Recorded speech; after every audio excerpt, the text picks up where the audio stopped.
Most people think Five Nights at Freddy's is William Afton's story. And on the surface, that makes sense.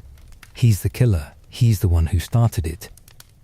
But the more you understand the full timeline, the more you realize that this franchise belongs to someone else entirely.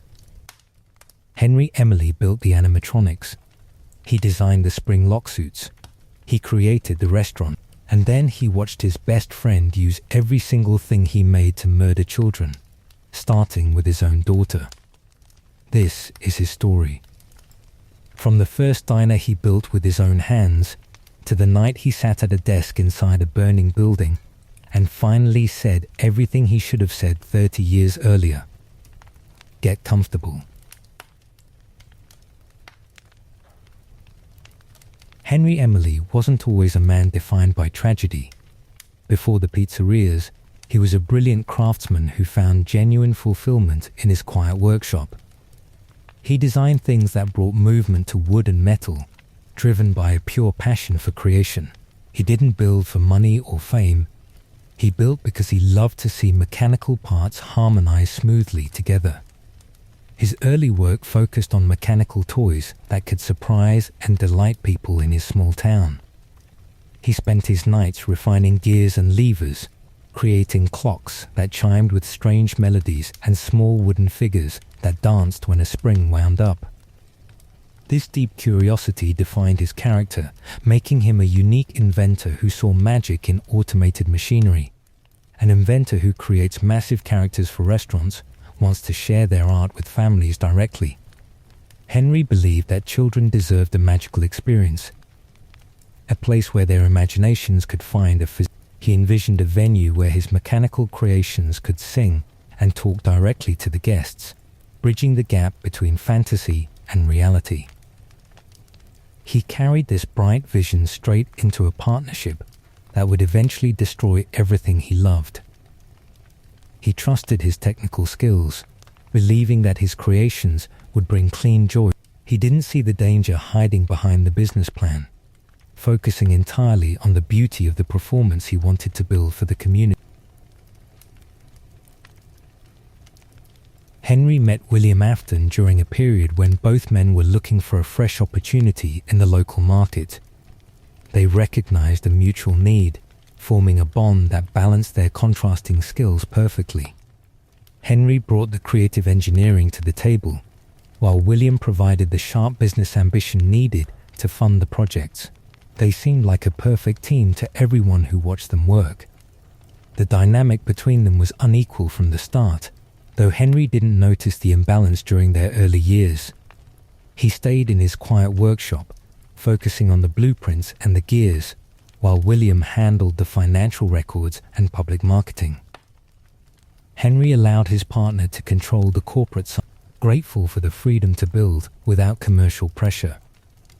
There were early warning signs about William's character that Henry either missed or chose to overlook to keep the business running. He noticed his partner's cold reactions to normal family interactions and his strange obsession with control over the workshop files. Afton displayed a detachment that should have but Henry dismissed these traits as simple eccentricities of a focused businessman. This blindness was the first critical mistake in Henry's life, a choice that altered the timeline forever. He wanted the partnership to succeed so badly that he ignored his own moral doubts, letting William manage the venue parameters without. By choosing to ignore the warning signs, he opened the door for a predator who would eventually turn his engineering masterpieces into cages. Henry built the original diner from the ground up, turning a small roadside venue into a warm sanctuary for local families. He designed the wooden interior, the stage platform, and the lighting grids to create a cozy atmosphere where guests could relax. It wasn't a corporate chain yet, just a local restaurant born from his personal labor and engineering. The Golden Bear and the Yellow Rabbit were the first two performers he designed for the platform. He engineered their internal frames to move with a simple rhythm, singing songs that he recorded in his workshop. These characters were his pride, representing a massive leap forward for his career as an independent inventor who wanted to change family. The atmosphere he wanted for the restaurant was rooted in clean childhood magic and communal joy. He watched from the kitchen door as families gathered around the wooden platform, listening to the automated tracks while children laughed at the bear. That sight brought him a deep fulfillment that justified every sleepless night spent fixing the gears. He didn't realize that the small diner was the birthplace of a multi-generational nightmare for the community. He looked at his golden creations and felt safe, believing that his work achieved its purpose. The venue was a success, but the success brought a visibility that allowed his partner to begin planning a dark evolution for the business behind his back. Springlock characters stood as Henry's most complex engineering achievement during the diner era. He designed these performers to solve a commercial problem, allowing a human actor to wear the costume or letting the machine operate independently on the stage loop. It was a brilliant concept that maximized the utility of each shell, saving the company thousands in labor costs. The mechanical system relied on a series of steel clips to lock the sharp components against the outer frame. When an entertainer stepped inside, these springs held hundreds of iron teeth under immense tension inches from their skin. The layout required perfect stillness from the performer to keep the mechanisms from snapping loose during a show. A fatal tension sat inside every single spring clip he manufactured for these costumes. The design was vulnerable to moisture, sweat, or sudden movements which could cause the locks to lose their grip instantly. If the system failed, the compressed iron frame collapsed inward with immense force, crushing the human occupant inside the shell with. Henry never went back and fixed the flaw, a choice that destroyed both his business partner and his legacy. He knew the risks after the initial testing reports came in, but he allowed the costumes to stay in the rotation to avoid expensive delays. This neglect left a lethal weapon inside the storage room, waiting for a crisis to activate its jaws. Henry spent his limited free hours building small toy animatronics for his daughter at home. He crafted miniature characters that could hop across the carpet or mimic simple vocal tracks, wanting to bring the magic of his workshop into her bedroom. These custom creations were expressions of a father's love, built away from the pressures of the business. Their relationship was close, defined by a shared interest in the quiet wonders of his craft. Charlotte spent her afternoons sitting on his work stool, watching him assemble the gears for the restaurant performers. She didn't mind the noise or the grease, finding comfort in the steady rhythm of her father's labor. She was his favorite, a reality that the game suggested through the environmental details of the later entries. He saw an innocence in her that he wanted to protect from the changing world, creating toys that were designed specifically to keep her company. Her presence brought a peace to his life that the business couldn't match. A profound tragedy sits over his legacy when you look at the characters he manufactured. The most protective machine in the entire franchise was built by a father who couldn't save his own child on the night she needed him. He could engineer an automated guardian for a restaurant, but he couldn't step outside to check the alley.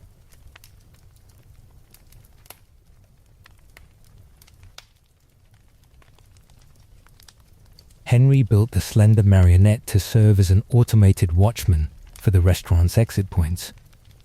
He didn't want to rely on distracted employees to monitor his daughter, designing a specialized tracking program to handle the duty.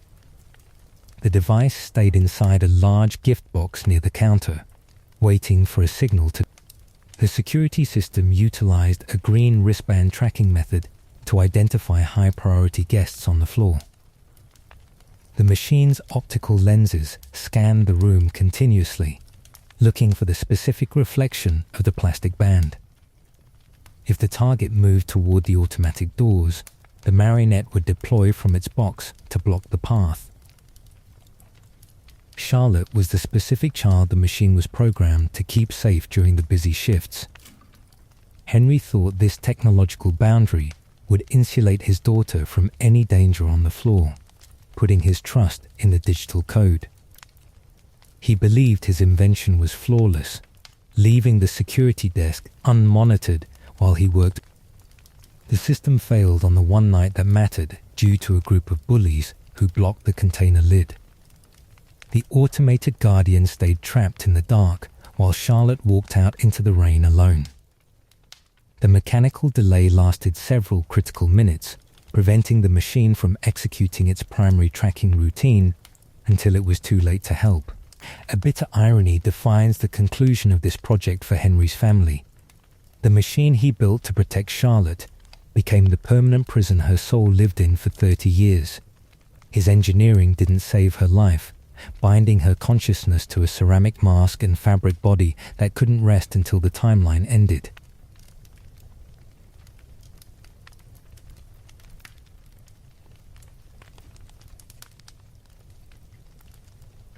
The storm on that winter night turned the alleyway behind the diner into a dark void. Charlotte stood in the cold rain, pressing her hands against the glass windows to watch the families eating inside the bright dining room. She was locked out of her father's sanctuary, her cries for assistance drowned out by the loud music. A purple car pulled into the its headlights cutting through the falling water pools on the concrete floor. William Afton stepped out of the vehicle, finding his partner's daughter standing alone without defense. He didn't offer a coat or guide her back to the kitchen, using her isolation to commit his first major. The attack was quick and silent, leaving the young girl's body hidden beside the large trash bins before the car departed. The killer drove away into the shadows, leaving no physical evidence behind to link his name to the alley. Henry stayed inside the workshop, completely unaware that his world had ended behind the wall. The marionette finally broke out of its box, crawling through the automatic doors into the storm to track the wristband. The rain shorted out its internal circuits, causing the white shell to spark as it dragged its limbs across the wet pavement. It found her body near the trash, collapsing over her as its power failed.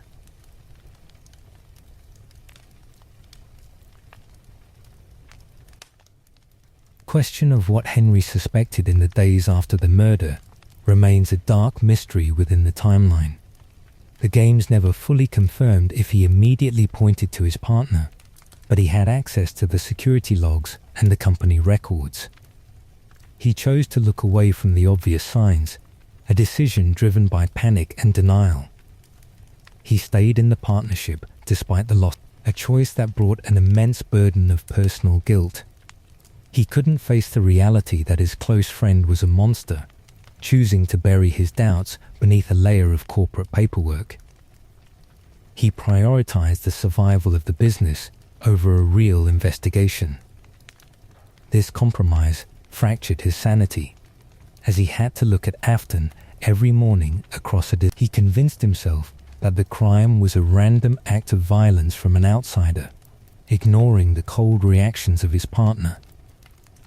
He used his labor as an escape from the questions that haunted his quiet hours. The guilt of choosing the company over his daughter's justice stayed with him for the rest of his life. He realized later that his silence allowed the predator to maintain his access to the community, setting up the tragedies that followed. Henry became a silent partner to the malice.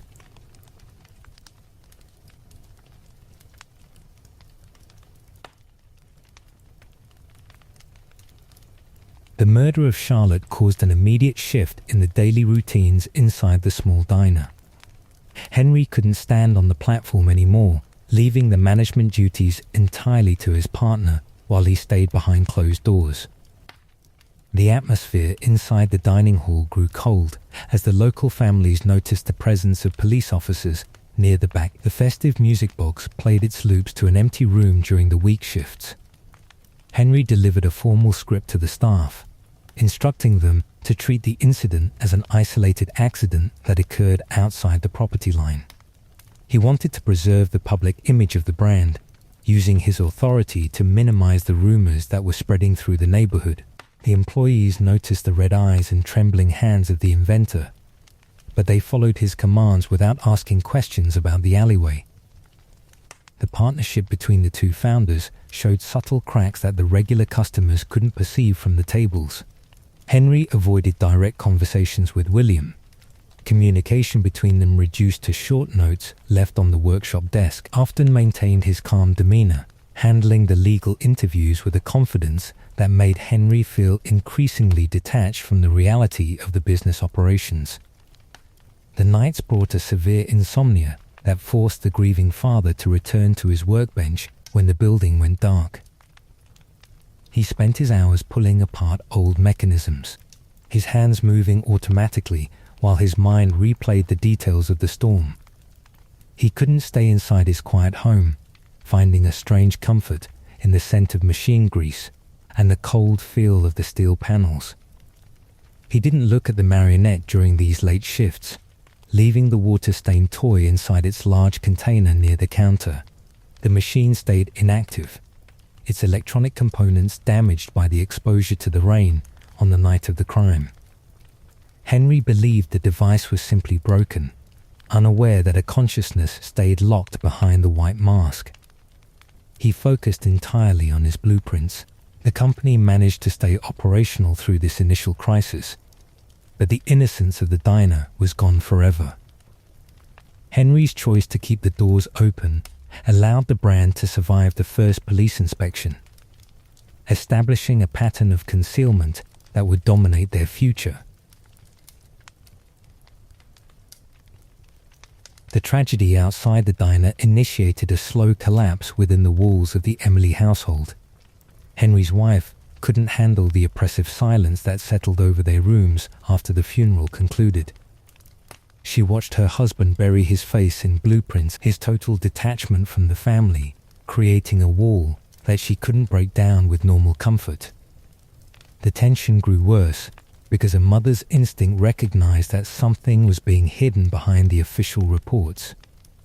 She noticed how Henry avoided the mention of William's name, his sudden panic whenever his partner visited the house to deliver the company. The household became a prison of unspoken doubts, where every conversation felt like a scripted routine designed to avoid the truth. The presence of their remaining child wasn't enough to hold the fractured marriage together during the months that followed. Henry's wife couldn't live with a man who chose to continue a lucrative partnership with a suspect. Viewing his focus on the machinery as a form of betrayal, she packed her bags and left the town, taking the remaining family away from the restaurant. Henry didn't fight the separation, accepting the isolation as a just punishment for his failure to protect his daughter. He let his home go dark, moving his personal belongings into a small back room inside the development facility. The loss of his wife and son completed his detachment from the living world, leaving him with nothing but his tools. Through the lens of the later games, this total collapse of the Emily family explained why Henry disappeared from the public record for decades. He wasn't a corporate executive managing an empire, but a broken man who watched his entire life dissolve because he built a restaurant with a killer. The machinery took everything from him, leaving him with an empty. He stayed in the dark room, listening to the echoes of the changing town outside his window while the company prepared its next expansion.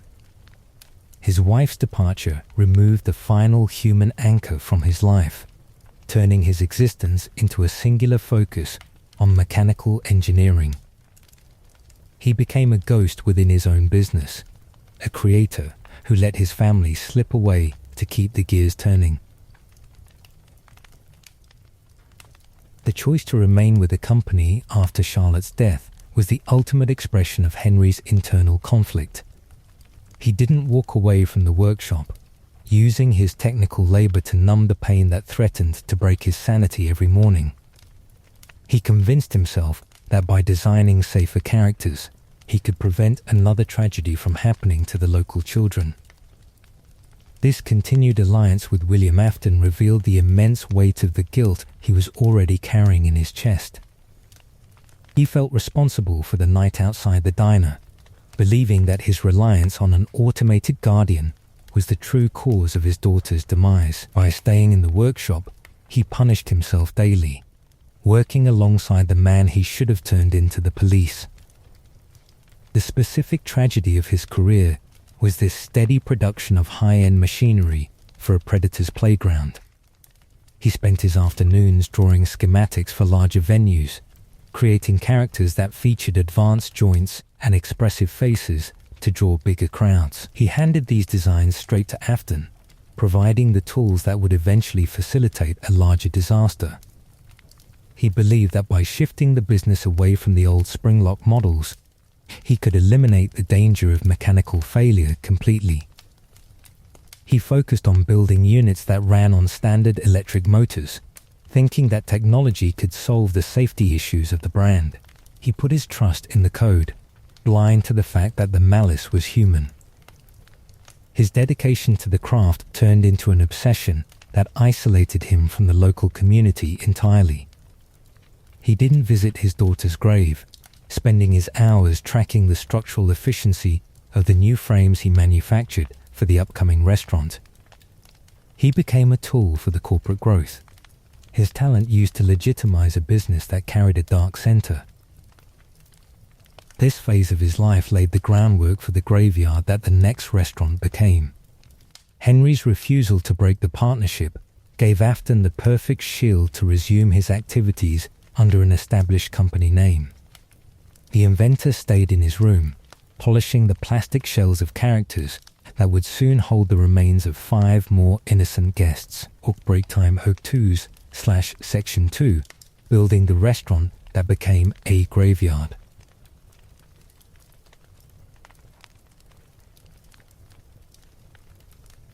The layout of the new restaurant represented a massive expansion in scope that Henry designed from scratch. He drafted the blueprints for a giant dining hall, a massive kitchen area, and a secondary performance stage called Pirate's Cove to hold his new creations. He wanted to build a palace of joy that could erase the dark memory of the original diner. The 4 new performers he constructed for the venue were Freddy, Bonnie, Chica, and Foxy, each featuring a distinct personality and custom fabric coverings. Henry spent months balancing their weight distributions, ensuring that their heavy frames could rotate smoothly on the stage tracks. He thought these characters would become the proudest achievements of his engineering career. The physical dining room featured long rows of tables, bright party lights, and an advanced security office equipped with electronic door buttons. Henry designed these defenses to ensure that the staff could monitor the corridors easily during the late hours of the shift. He thought he built a fortress of unmatched safety, using his past failures to guide his layout choices. It was an agonizing experience for the father to design a children's venue that his own daughter would never walk into.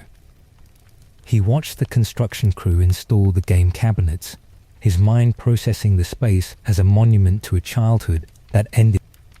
He forced himself to finish the project, using the work to pay his debt to her memory. He didn't include the hidden safe room on the official blueprints he submitted to the local city inspectors. He allowed Afton to keep that specific space off the map to store the old spring-lock models away from the public view. This structural concession created a blind spot in his own security, leaving a secret corner where surveillance was completely gone. The grand opening drew thousands of families to the venue, their laughter filling the large room while the new band performed its musical tracks. Henry watched from the control booth, feeling a temporary relief as the customers embraced his creations. He believed that his new architecture successfully cleared the stains of the past, unaware that the stage was set for a disaster. Part 13. The animatronics Henry built without knowing what they would become. Every design decision Henry made for the classic lineup was guided by a desire to create an approachable experience for the young guests. He selected soft brown fabric for the bear, a friendly blue shade for the rabbit, and bright yellow fleece for the chicken character. He engineered their eyes to be large and expressive, wanting them to look like real animals on the stage. He installed complex hydraulic valves inside their jaws to allow them to sync their mouth movements with the recorded audio tracks perfectly. Henry didn't include sharp components on the exterior casing, smoothing down every metal corner to prevent an accidental scratch during a performance. He thought he was manufacturing a safe wonder for the local families. The internal frameworks inside the suits were constructed from heavy silver iron, designed to hold the weight of the outer plastic shells securely. Henry spent nights adjusting the balance of the joints, ensuring that the motors could drive the heavy limbs without creating a mechanical strain. He built them to last for years, proud of their physical durability.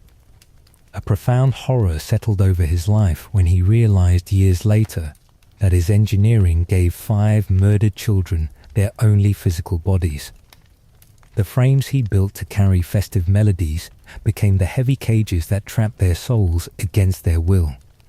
His meticulous design choices turned the characters into formidable giants, providing the strength they used to hunt the guards.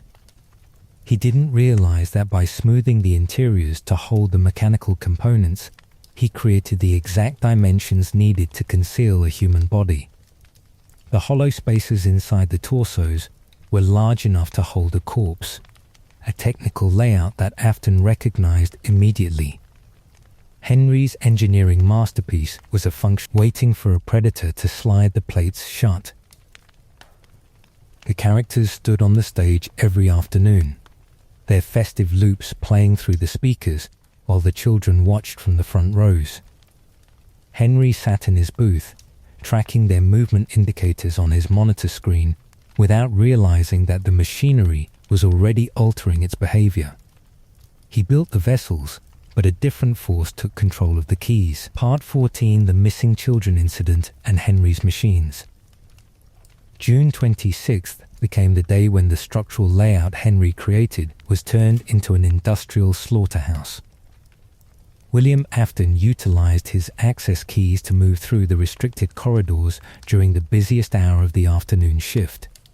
He donned the yellow rabbit suit inside the unmapped safe room, using the disguise to bypass the security office surveillance completely. The killer led 5 children down the narrow maintenance hallway that Henry designed, guiding them straight into the dark storage room behind the stage. The children followed the mascot willingly because they trusted the brand that the inventor built from scratch. The architecture assisted the crime, providing a closed space where their cries were completely muffled by the dining room noise. Afton didn't carry the physical remains out of the facility after the murders concluded, using the hollow interiors of Henry's animatronics to store the evidence. He stuffed the bodies directly into the classic characters, forcing the organic material into the tight channels between the iron bars. He clamped the outer casing shut, sealing the children inside the performers. The weight of knowing that his engineering made the cover-up possible was a burden that shattered Henry's mind later. The meticulous craftsmanship he used to build the durable frames was the exact reason why the corpses remained hidden from the police walkthroughs. The heavy fabric and solid plates insulated the remains, keeping the crime scene hidden in plain sight. The company kept the restaurant open while 5 dead children sat inside the characters every single day during the lunch rush. The executives instructed the janitorial staff to wipe down the fluid leaks from the masks, prioritizing their commercial revenue over a real Henry's structures were used to support a corporate lie, turning his pride into a macabre theater. The police investigation stalled because the inspectors never received a warrant to dismantle the primary assets of the business, leaving the cases listed as unsolved disappearances. The children stayed locked inside the iron skeletons, their souls binding to the metal components that Henry spent months refining. The venue became a standing grave, maintained by a negligent corporate network. Part 15, What Henry Knew About the MCI. The realization of what happened on June 26th arrived in stages for the chief engineer as the health complaints began to mount. Henry noticed the foul odor that filled the front rows during the afternoon shows, a scent of decay that no sanitation check could clear from the floor tiles. He looked at the dripping fluid near the bear's jaw, and the investigation records revealed very little to the public, but Henry had access to the internal maintenance logs that tracked the weight changes inside the suits. He saw the technical data that indicated an obstruction in the gears, a physical reality that matched his worst fears about his business partner. He looked at his blueprints and recognized his own complicity, the specific anguish of an engineer who looked at his own creations and understood what sat inside them was a silent torment. He couldn't enter the parts and service room without experiencing a sudden panic, knowing that his tools were used to build a tomb for 5 innocent guests. He watched the characters twitch on the stage. Their movements no longer matched. He didn't confront William immediately, paralyzed by the realization that his silence after Charlotte's death allowed this larger tragedy to occur. He knew that if he turned his partner in, the subsequent trial would expose his own negligence to the community. He chose to slip away from the office, his mind broken by the scale of the horror he helped. He realized that the facial recognition software he installed was completely useless against a predator who held the corporate keys. The technology he built to protect the guests was turned into an asset for the killer, who used the system parameters to monitor the security guards. Henry's engineering was a disastrous failure, providing a fortress for a monster. This internal breakdown forced his decision to abandon the facility before the legal team could finalize the corporate reorganization. He couldn't look at the classic band anymore, seeing the faces of the missing children behind the plastic masks every time the music started. He left his tools on the bench, walking away from the empire he constructed from the ground up. Part 16. The puppet watching over children. Henry failed.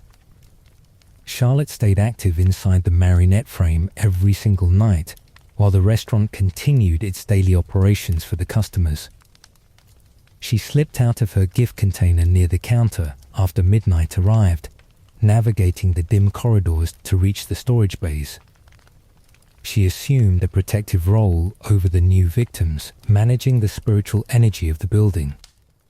The bitter irony of his greatest invention becoming his daughter's cage was a truth that Henry carried in silence for years. He built the security machine to keep her safe from the changing world, and now it functioned as a permanent boundary that prevented her soul from resting. She couldn't step off her track, forced to live as a silent watchman for the brand. The game suggested that Henry never fully confirmed her presence inside the building during the early years of the business.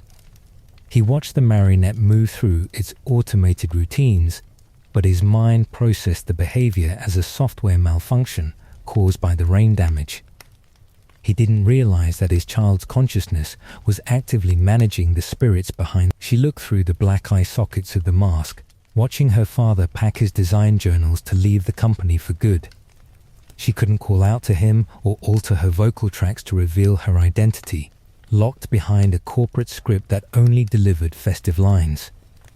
The inventor walked past his family without recognizing the soul that lived inside his work. While Henry hid from his guilt in a distant town, his daughter remained in the trenches of the nightmare, protecting the missing children from their own confusion.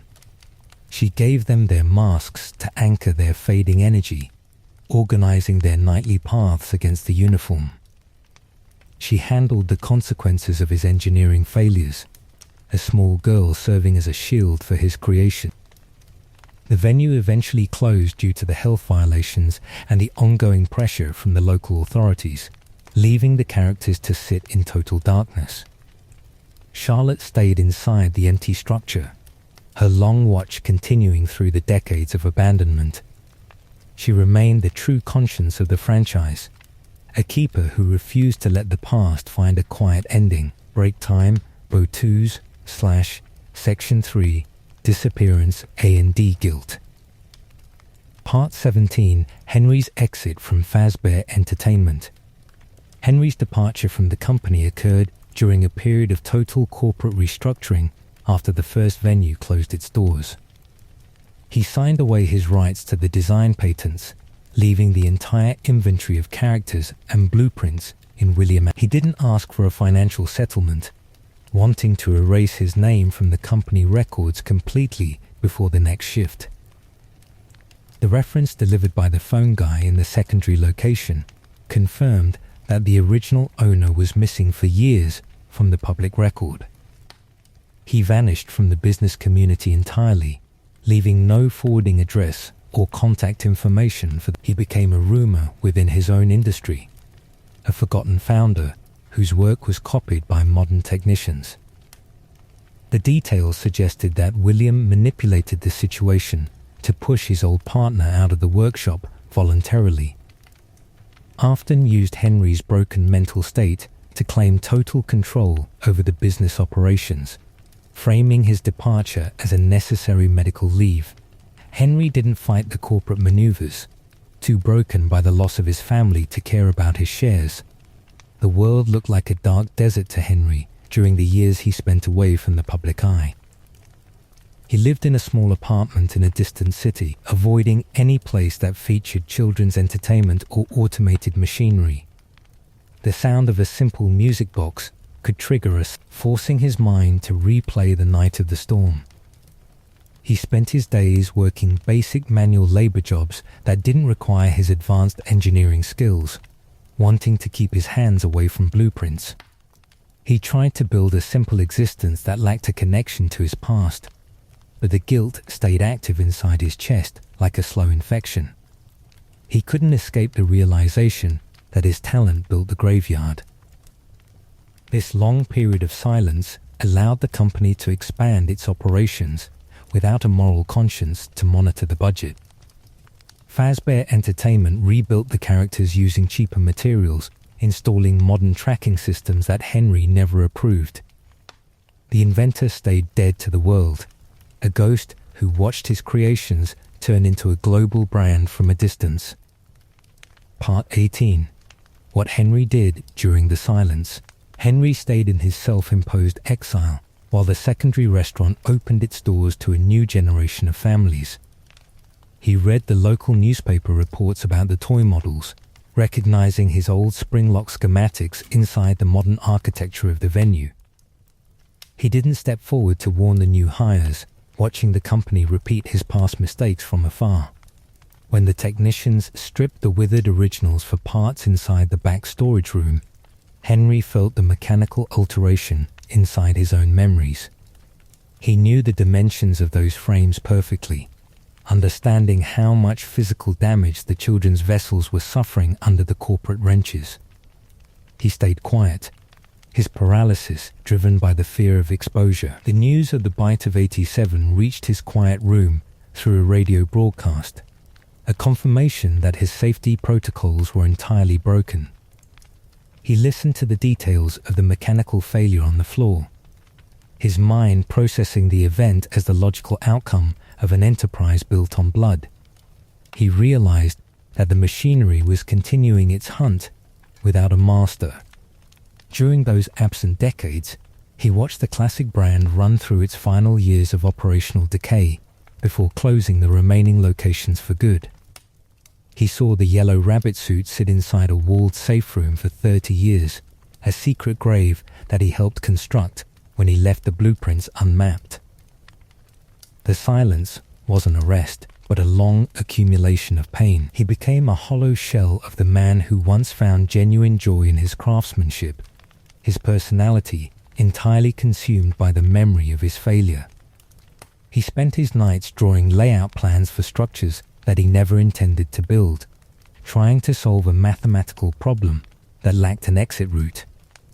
He was an engineer tracking a curse across the timeline. The passage of time didn't clear the stains from his mind, turning his passive grief into a sharp baseline of determination as the decades advanced. He realized that his exile hadn't stopped the killer or freed the remaining victims from their mechanical cages. He understood that his final duty wasn't to forget the past, but to return to the workshop to finish it. Part 19. The guilt that became a plan. The shift from passive sorrow into active intention occurred when Henry discovered that the old safe room was unsealed by a local horror attraction. He realized that William Afton survived his first physical transformation, his pure malice keeping his consciousness active inside the rotting green costume. This news broke his paralysis, turning his guilt into a real plan for resistance. He understood that he owed a permanent debt to the children his engineering helped imprison across the generations of pizzerias. He couldn't restore their stolen lives or give them back their childhood memories, but he could build a final cage that would break the cycle for good. The inventor returned to his blueprints, his focus sharp after years of silence. He became the architect of the most elaborate trap featured in the advanced chapters of the timeline, using his technical skills to design a venue that functioned as a furnace. He didn't want to make profit or clear his name, focusing entirely on the total destruction of the physical conductors that held the remnant together. It was a calculated purge. He monitored the movements of the remaining assets through the local security networks, tracking how the spirits interacted with the modern code.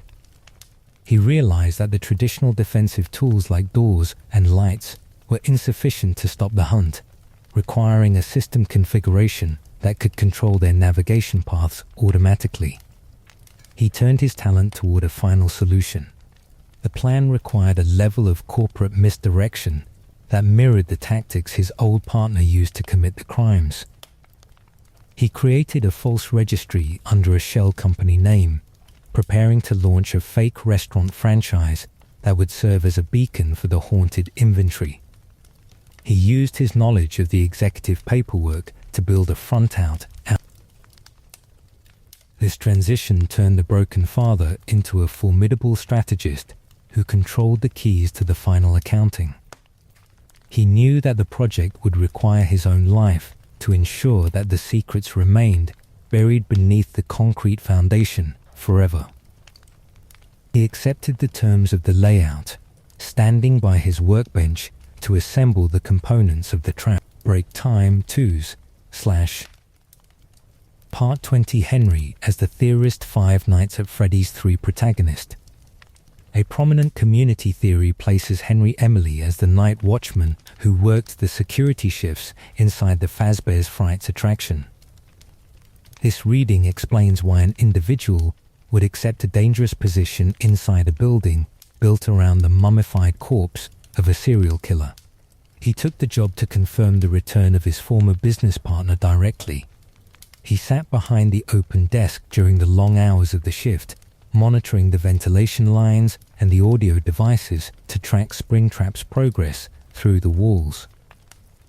He didn't run away when the phantoms manifested in his room, his mind processing the burnt shapes as the visual reminders of the tragedies he helped facilitate. He stayed in the chair.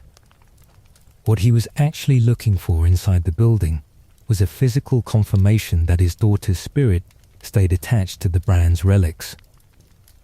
He scanned the camera monitors, searching for the slender silhouette of the marionette among the loose wires and old arcade cabinets. He needed to locate her frequency before he could execute his final trap beneath the ground. He found the green rabbit moving through the pipes with a purpose that proved the killer retained his memories and his hostility toward the uniform. Henry used the audio files of the classic balloon character to manipulate Springtrap's navigation paths, testing how the machine reacted to sound. This operational check provided the technical data he needed for his next project. The encounter inside the attraction turned his theoretical plan into an urgent necessity as he witnessed the monster trying to break out of the facility boundaries. He realized that the wall was no longer enough to contain the evil, requiring a total destruction that could only be achieved through a high-temperature furnace. He watched the ventilation gauges fail. The fire that ended the third game was the first manifestation of his active intention to burn the legacy to the ground. He left the security desk as the flames took hold of the wood panels, ensuring that the attraction collapsed inward on the inventory. He survived the initial purge, walking away from the smoke with the data needed to construct the final restaurant. Part 21, The 5 Nights at Freddy's 3 minigames as Henry's work. The hidden glitch loops within the software of the horror attraction point to a designer who understood the digital systems perfectly. Many believe Henry embedded these secret pathways years before the facility opened, burying code deep inside the circuits. He left these digital breadcrumbs so someone could find them when the old props were recovered from the ruins. It's a rescue tool hidden inside an entertainment program. Each cake delivery within those glitch spaces mirrors a memory of a stolen childhood. The code forces the player to step away from the security office to slide through abstract rooms, finding children who are crying in dark corners. Henry designed these sequences to serve a therapeutic goal, offering a digital party to minds that were frozen on the day they died. He knew the metal retained their suffering, so he wrote a script to counter it. Embedding these restorative programs required an immense mastery of the company's computing platforms. He had to manipulate them, overriding the default behavior of the software without breaking the main operating loops. He turned old arcade cabinets into spiritual nodes, ensuring that a simple configuration of buttons could open a door to the past. It's a calculated intervention from a man who knew his hands created the initial mess. Picture what it felt like for the inventor to compile these files while his own home sat. He spent his nights focusing on the visual representations of his victims, crafting small pixel cakes while his daughter's soul remained trapped in a prize counter. He couldn't fix his family, so he channeled his intelligence into a digital trapdoor for the other children. Every line of text he altered was a quiet confession of his failure. The minigames don't use flashy graphics, relying on simple shapes to convey the weight of the tragedy. Henry built these levels to bypass the corporate security features that his partner used to hide the crimes. He created a backdoor into the memory of the brand, letting a visitor trigger a sequence that would neutralize the old agony. He understood that a child's mind needs a resolution before the soul can let go of the metal component. The emotional cost of this work left him entirely detached from the outside world during his years of silence. He had to reenact the birthdays he failed to protect, turning his technical knowledge into a silent apology for the June 26th incident. He didn't want a public trial or personal fame. Using the hidden code to settle his debts with the software became his private confessional, a place where his guilt took the form of a game. Part 22, Watching the Good Ending from the Inside. The final sequence of the third game shows the immediate result of the hidden code being activated.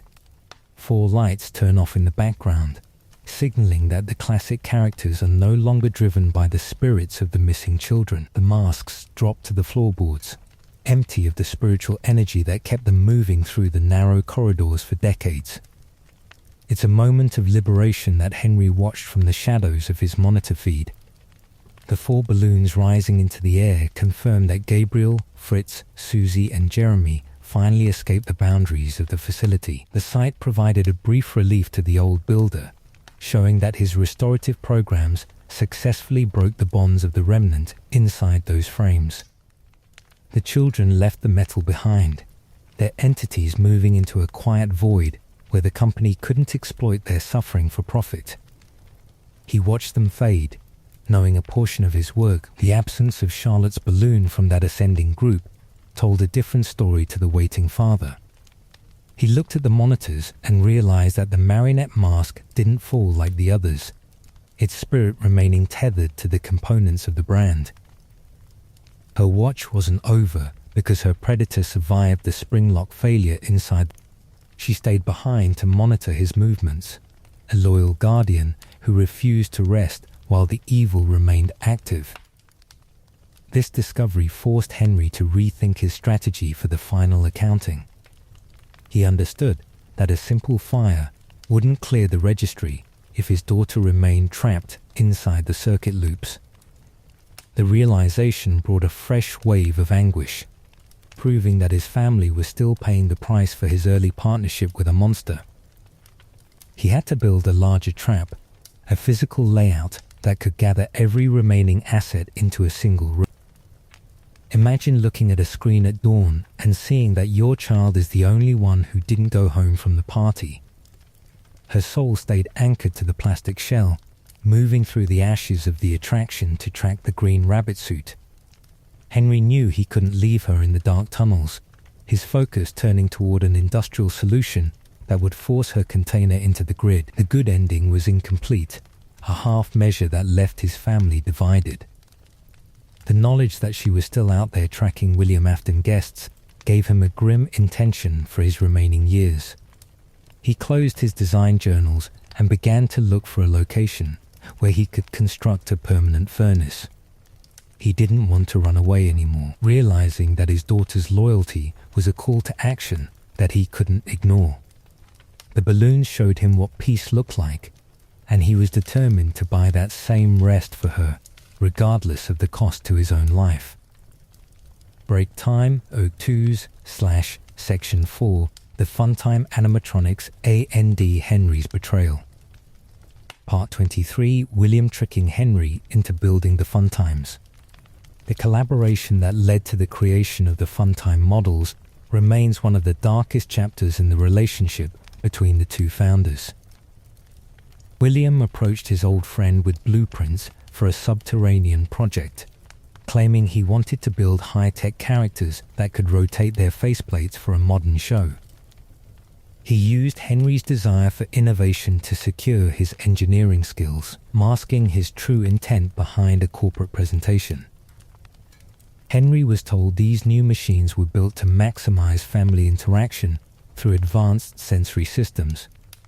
He designed the complex gears, the voice-mimicking modules, and the internal framing that allowed the characters to move with a fluid motion. He believed he was helping his partner launch a legitimate enterprise that would wash away the stains of the original restaurant. He put his trust in the schematics, blind to the alterations William made in secret. The moment he understood what the internal storage cavities were built to do was the moment his sanity broke completely. He discovered hidden subroutines in the code that directed the characters to monitor crowd sizes, waiting for a single child to be left alone in a room. The claw mechanisms inside the torsos weren't ice cream dispensers. They were industrial collection tools designed to secure a target without a sound. Afton used his talent to automate murder. The discovery revealed a systematic betrayal that turned his engineering into a weapon against the local community. He looked at the clown character and saw a monster that could compress a child's body within its mechanical frame. He realized that William had bypassed his safety parameters to install tracking sensors that treated human lives like raw material for an experiment. The partnership was a sham, a shield for a predator's factory. The game suggests that Henry attempted to confront his partner about the secret design modifications before the grand opening was cancelled. Afton dismissed his concerns, using his control over the financial files to silence the inventor's objections. The executives fabricated a report about gas leaks in the neighborhood to seal the facility doors, keeping the authorities from inspecting the underground testing bays. Henry was pushed out of the workshop, left alone with the knowledge of what his hands helped manufacture. This betrayal left a permanent scar on his conscience that no quiet exile could soothe. He knew that his creative engineering was now locked inside a subterranean laboratory, running programs that were hostile to the innocent. He couldn't delete the files or destroy the frames, forced to watch the company transform his art into an active hazard for every family in the town. He became an accessory to an enterprise of malice, his skills used to optimize a slaughterhouse. Part 24: The Weight of Co-Designing Child Killing Machines. The realization that his talent contributed to the storage systems beneath the house turned his quiet life into a permanent nightmare. He didn't just fail to save his daughter, he actively built the claws that would take other children away from their parents. This knowledge layered on top of his existing guilt from the missing children incident, creating a psychological burden that broke his capacity for normal joy. Every blueprint he ever signed felt like a warrant. He spent his absent decades re-examining his calculations, trying to understand how he let William slip those tracking parameters into the final builds. He replayed their conversations in his mind, recognizing the cold hints that he chose to ignore to preserve the corporate pipeline. The machines were a physical expression of his own blindness, a collection of silver skeletons that ran on an algorithm of pure suffering. He couldn't look at his tools without seeing the blood on the gears. This discovery changed his view of his previous failures, proving that the horror wasn't limited to an accidental spring lock failure or a loose code loop. It was a conscious enterprise controlled by a man who treated human agony like a scientific variable. Henry saw his career as a continuous stream of destruction, where every festive mascot he created eventually turned into a walking coffin for an innocent guest. The brand was thoroughly contaminated by his own choices. The weight of this realization isolated him from his remaining family completely, turning his days into a silent cycle of self-punishment. He felt his name belonged in the same dark category as the killers, a creator who provided the armaments for a monster's crusade. He couldn't sleep without dreaming of the storage cavities compressing, hearing the muffled screams of children who were caught inside the white plastic plates. His talent was his curse, an asset that optimized a crime. He realized that by leaving the company voluntarily, he left his designs in the hands of a madman who would continue to replicate the code for years. The Funtime line was a self-sustaining system that didn't need his presence to stay active, moving through the underground rooms on an automated hunt. He felt an urgent necessity to return to the workshop to dismantle every frame he helped, recognizing that his retirement was a form of cowardice. This internal crisis shifted his focus from a passive state of mourning into a sharp intention to build a final trap. He knew he couldn't undo the sister location disappearances, but he could design a container that would gather his creations into a single furnace. His guilt became the fuel for his final project, an enterprise that required his own destruction to ensure the blueprints were erased from the world forever. He stood by his bench, ready to pay his debt to the time. Part 25: Elizabeth Afton's death. In Henry's context, the news of Elizabeth's sudden disappearance inside the showroom brought a strange complexity to Henry's understanding of the tragedy. He learned that the clown character executed its retrieval protocol on the killer's own daughter, catching her with the mechanical claw during a moment of parental neglect. The system functioned exactly as Afton designed it, a mathematical irony that turned the predator's weapon against his own household. The machine didn't respect the family line. For Henry, this event connected his personal loss directly to the choices of his former partner. Both men were now fathers who lost their daughters to the machinery born from their work. The difference stayed clear in his mind. Charlotte died because an adult failed to protect her outside the doors, while Elizabeth was consumed by a program that her own father compiled in secret. The cosmic balance was brutal, striking the creator with his own design. The game suggests that Henry monitored the aftermath of tracking how the green cosmetic shift in baby's eyes indicated a spiritual binding. He recognized that Elizabeth's consciousness stayed active inside the plastic shell, her identity warped by the software parameters that directed the tracking cycles. He saw another child locked inside a permanent prison, her memory corrupted by the code until she spoke of her own death. This parallel didn't bring him a sense of satisfaction, increasing his distress as he witnessed the expansion of the curse. He realized that Afton's madness had ruined his own children, turning his daughter into a calculated strategist who wanted to continue the collection process for the business. The little girl who wanted her father's approval was gone, replaced by a machine that used her voice to manipulate visitors in the dark rooms. The rot was total inside the family layout. The shared history of their losses became the foundational baseline for the final confrontation he planned beneath the ground.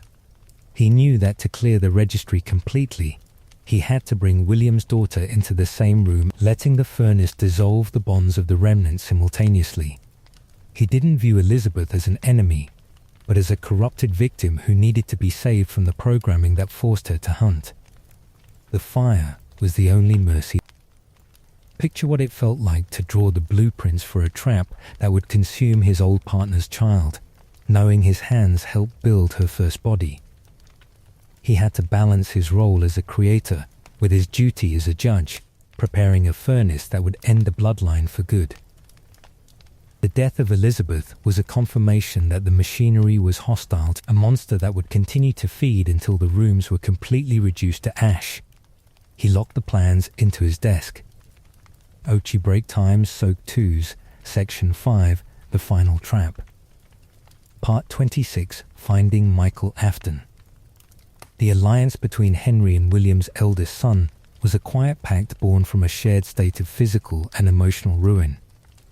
Michael approached the inventor after escaping the underground facility, his body a purple walking corpse that stayed alive through the presence of remnant inside his bones. He brought direct information from the subterranean testing grounds, providing the technical details Henry needed to track the funtime components. They shared a single goal that ignored their family. Henry recognized that this hollow man was the perfect asset to manage the front-of-house operations for his upcoming trap. Michael didn't have a life left to lose. His tissue decayed after his sister used his skin as a temporary disguise to reach the surface floor. He moved with a stiff cadence, a silent witness to his father's crimes who wanted to ensure the legacy was completely erased from the timeline. He didn't ask for a paycheck, looking for a final exit from his own decay. The technician provided an insider's view of how the spirits interacted with the digital software loops, explaining how the fusion inside Ennard had fractured into separate characters. He told Henry about the massive wires hiding in the sewer network, and how Scrap Baby built a new body out of industrial debris. This data allowed the engineer to adjust his acoustic lure frequencies, tailoring the parameters to match the specific signals of the remaining inventory. The puzzle pieces were falling into place. Why Henry decided a walking corpse was the right person to help him end everything connected to their mutual understanding of the brand's curse. They were both ghosts within the corporate history, men whose lives were thoroughly ruined by the inventions that came from the workshop tables. By placing Michael behind the manager's desk, Henry created a poetic shield. The son of the killer would run the restaurant that was designed to execute the father. It was a calculated deployment of resources. The relationship lacked formal warmth. Communication between the two allies limited to cassette tapes and electronic tracking sheets.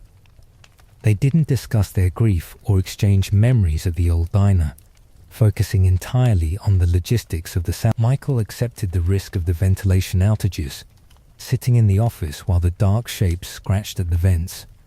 He trusted the old engineer's design, knowing that the walls around him were built to close for the last time. The presence of the young man in the office completed the moral framework of the project, turning a simple trap into a collaborative act of family accounting.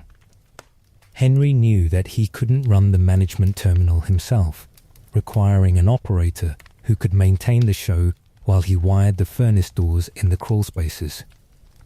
Michael stayed in the chair, a loyal partner who held the line until the temperature inside the facility reached its critical limit, closing the account for both households. Part 27, the decision to build the pizzeria, the establishment known as Freddy Fazbear's Pizza Place, was designed as a masterpiece of corporate misdirection.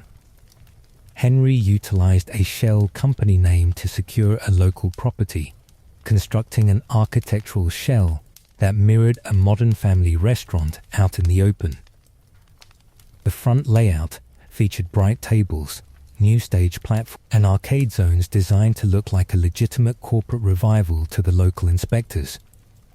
It was a brilliant front that hid a furnace. Why he selected the specific shape of a pizzeria for his trap connected to his understanding of his partner's obsessions. He knew that the remaining animatronics were driven by an instinctive loop to return to the place where their initial trauma occurred. The brand name functioned as a psychological lure, a familiar signal that would pull the decayed costumes out of the alleys and sewers into a controlled environment. He used their own history as a tracking coordinate to bring them inside. The engineering required to build a facility that operated as a functional business while concealing a sealed maze was incredibly complex. Henry worked beneath the floorboards, installing solid iron plates and high-temperature fire doors behind the drywall boundaries. He wired the management console to a remote terminal, ensuring that the daily paperwork could run automatically while the internal ventilation grid stayed isolated from the public rooms. He built a machine masquerading as a building. It was a strange experience for the inventor to draft plans for rooms that he never intended to use for entertainment. He selected the posters and the decorative gear with a calm detachment, treating the festive decorations as simple insulation for his trap. Every corner of the layout was calculated to optimize the flow of heat, turning the party zones into a functional grid of containment cells once the final locks activated. The stage was an illusion meant to settle the targets. He didn't include an exit path for the operator behind the desk, a design choice that confirmed he never intended to survive the project. He viewed the fake restaurant as his personal grave, a place where his responsibilities would burn alongside the characters he invented decades ago. He spent his nights testing the fire shutters, ensuring that the mechanisms would stay locked even if the power lines suffered a failure during the thermal surge. He left no room for an exception. When the doors opened for the initial business week, the venue looked like a safe harbor for families who forgot the old rumors. The automated systems tracked the revenue while Michael managed the ordering sheets from his desk, maintaining the show for the outside world. Henry sat in his hidden room, tracking the proximity indicators as the dark inventory began to gather in the alley outside the brick walls. The trap was active, a mechanical theater waiting for the final performers to enter the grid. Part 28, the architecture of the trap, the internal layout of the management facility, functioned as a technical grid built to control the navigation paths of the haunted assets automatically.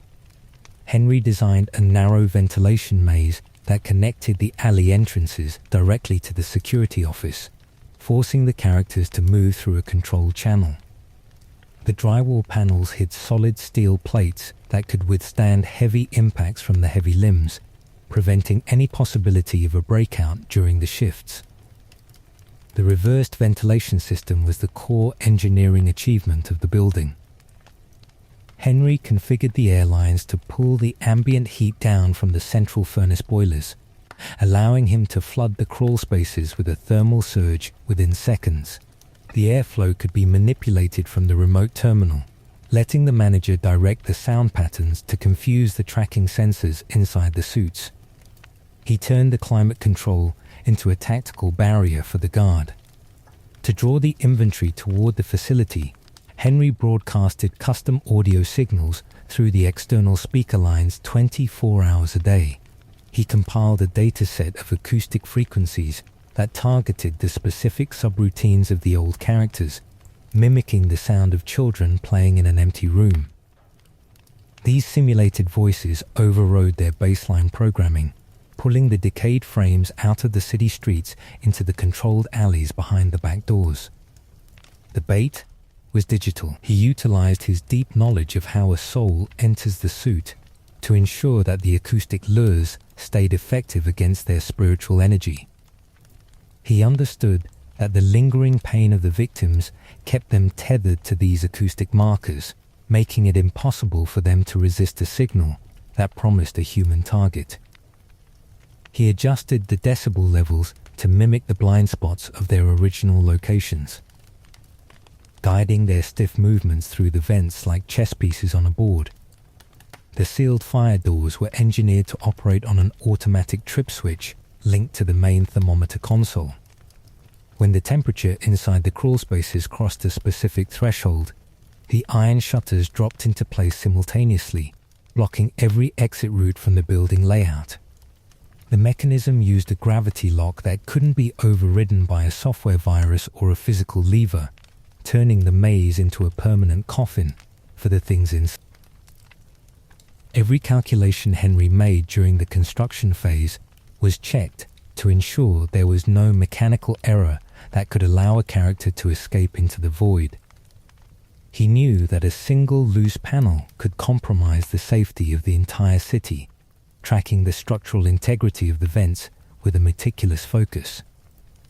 The architecture was a cage, a physical manifestation of his design skills turned toward total destruction. He left no blind spots in his final blueprint. Part 29, Building Lefty. The Black Bear mascot standing in the corner of the management room was manufactured under a secret designation known as LEFTE. The acronym outlined a precise technical loop: lure, encapsulate, fuse, transport, and extract. Henry constructed this unique machine for a singular mission, designing a frame that could locate and secure the elusive marionette that wandered the town for 30 years. It wasn't a singer for the band. The internal mechanics included a custom acoustic sedation system designed specifically to pacify Charlotte's spirit upon.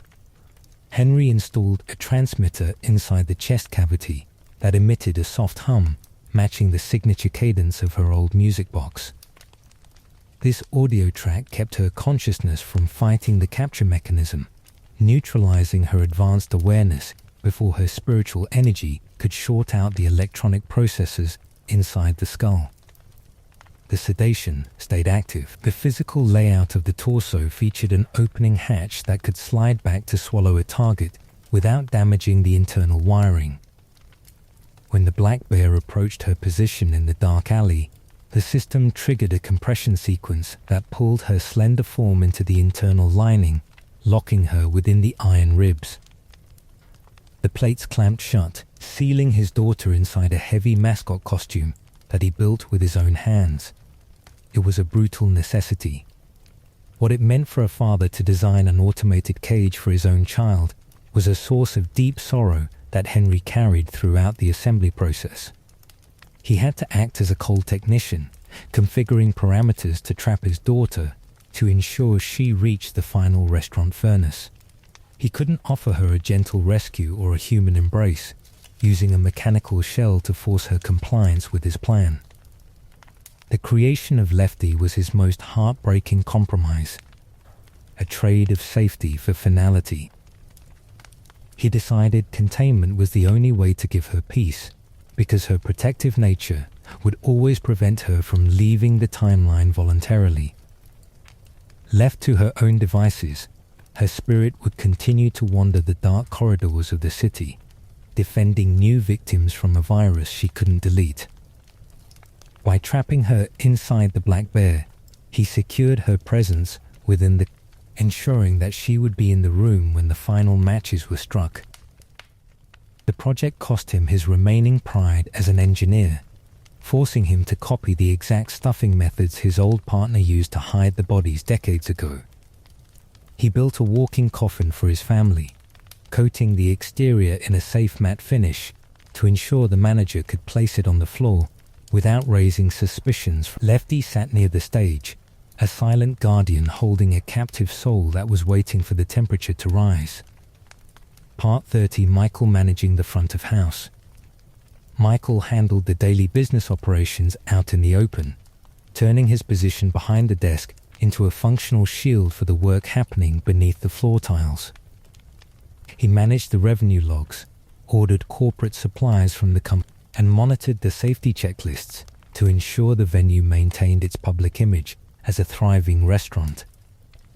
He sat in his small office for hours, his presence keeping the outside world from looking too closely at the narrow ventilation pipes that lined the walls. He maintained the show perfectly, tracking the digital numbers while the dark shapes gathered behind the drywall. Why Michael was the right person to manage the floor connected back to his unique state of physical and spiritual decay. He didn't require a standard environment. His body a silent frame that could endure the extreme noise levels and the constant power outages without losing its focus. He understood the behavior of his father's creations better than any regular, using his old security training to handle the audio distractions that kept the monsters away from his desk. He looked at the monitors and saw his own family history moving through the crawl spaces, tracking his sister's progress with a cold detachment. The management terminal required total compliance with a series of technical routines that Henry configured to optimize the trap. Michael had to run the maintenance scans while the ventilation fans were turned off to listen for the movement of metal joints in the adjacent corridors. This process left him vulnerable to the rising heat inside the room, his dead tissue sweating under the strain of the He didn't complain into the communication lines, executing his tasks with a silent precision that allowed the building to stay open for the full week. He was an operator who wanted an ending. What it meant for the son of William Afton to run a pizzeria designed to kill his father was a poetic convergence that Henry calculated for. Michael didn't want to save his father from the grave, viewing his role as a necessary duty to clean the timeline of the old crimes. He used the company software to order high-end attractions during the day, creating a festive atmosphere for the guests, while he waited for the midnight hours to resume his watch on the vents. He turned his father's favorite business model into using the brand name to lure the killer straight into the furnace. The collaboration between the two men stayed entirely professional, their actions synchronized through a shared understanding of the technical parameters. Michael didn't ask for a hidden exit path or a safety clause in his contract, accepting the office as his final destination after years of hunting his father across multiple. He watched the salvage characters sit across from him during the diagnostic shifts, his hand holding the taser button with a steady grip that revealed his total lack of fear. He was ready to let the system close over his desk. When the final shift arrived on Saturday afternoon, the front of house operations reached their scheduled conclusion according to Henry's blueprints. The families departed from the dining area after the last show finished, leaving the large hall quiet as the automatic locks initialized on the main entrance doors. Michael stayed in his chair, his terminal displaying the final revenue sheets while the ventilation pipes began to fill with the sound of grinding gears. He completed his performance, stepping back to let the old engineer activate the central burners from the crawl space. Part 31. Luring Springtrap into the building. The recovery of William Afton's decayed costume from the dark alleyway completed the primary objective of Henry's collection phase. The killer walked straight into the facility boundaries, his stiff limbs driving his green casing through the narrow ventilation shafts toward the sound of the audio files. He didn't display his old caution, drawn by a digital signal that promised a room filled with fresh targets behind the security office. His pure malice made him vulnerable to the same tracking parameters he used to capture his own victims decades ago. He moved with a heavy scraping sound. The specific cruelty of his entry into the building lay in his total blindness to the nature of the layout he was navigating. He recognized the brand name on the front doors and assumed he was entering another profitable playground where his authority would go unmonitored by the staff. He didn't realize that his old partner was sitting behind the main firewall console, tracking his movement indicators on a master map that controlled every fire shutter in the room. His arrogance convinced him that he could control the situation, believing his engineering knowledge made him immune to a mechanical trap. He spoke to his son through the ventilation grate with a raspy tone that suggested a superiority over the uniform. He didn't realize that Michael was working with Henry to ensure he never left the building alive, treating his voice as a piece of diagnostic data that needed to be logged before the shutdown initialized. Afton wandered through the grid of containment cells, his mummified jaw twitching behind the scorched plastic mask as he looked for an open door into the office desk. He was a prisoner who thought he was the hunter. The technical parameters of his costume made his movements incredibly loud inside the concrete shafts, allowing Henry to track his distance with precision. The rusted spring locks that fused his flesh to the iron frame decades ago were breaking under the stress of his continuous activity, causing his legs to drag against the floor tiles. He didn't care about the mechanical decay, driven by an instinctive loop to find the adult behind the console. He followed the childhood audio loops, his software overriding his common sense every time the Balloon Boy signal played. Whether he recognized his old partner's handwriting in the architecture of the trap became clear during his final hours inside the maze. He noticed that the corridors lacked an exit route, the doors lined with solid iron plates that didn't feature manual release levers on the interior side. The realization of the betrayal arrived too late, his system indicators flashing with a danger code as the fire doors dropped into place simultaneously behind his back. The corporate owner was locked inside a system that he couldn't rewrite with his executive keys. He threw his bone spike against the solid barriers, his motors grinding to a halt as the automated locks sealed the perimeter completely. He was trapped in the center of a grid that carried his name, surrounded by the ruins of his past choices without a cleaning crew to conceal the evidence. Henry watched his old friend from the control booth, his finger resting on the ignition switch while the ventilation system prepared to reverse its flow. The killer who claimed he always came back was finally cornered inside a building built to match his ambition. Part 32, Luring Scrap Baby, Molten Freddy, and the Puppet. The acoustic lures hidden inside the narrow ventilation ducts worked slowly, broadcasting simulated frequencies into the dark alleys. Scrap Baby followed the digital audio cues, her heavy claw dragging across the wet asphalt as she searched for the source of the noise. She thought she was entering a fresh hunting zone, entirely blind to the brick furnace Henry built around her frame. Her desire to please her father made her vulnerable to the same tracking parameters that defined her initial collection duties beneath the house. Molten Freddy slithered into the lower channels shortly after her arrival, his chaotic cluster of wires scraping against the concrete walls. The collective remnants inside his rusted frame responded to the artificial loops of childhood laughter, pulling his mass away from the city sewer grid. He moved on pure instinct, guided by code that he couldn't fight without a master processor to organize his paths.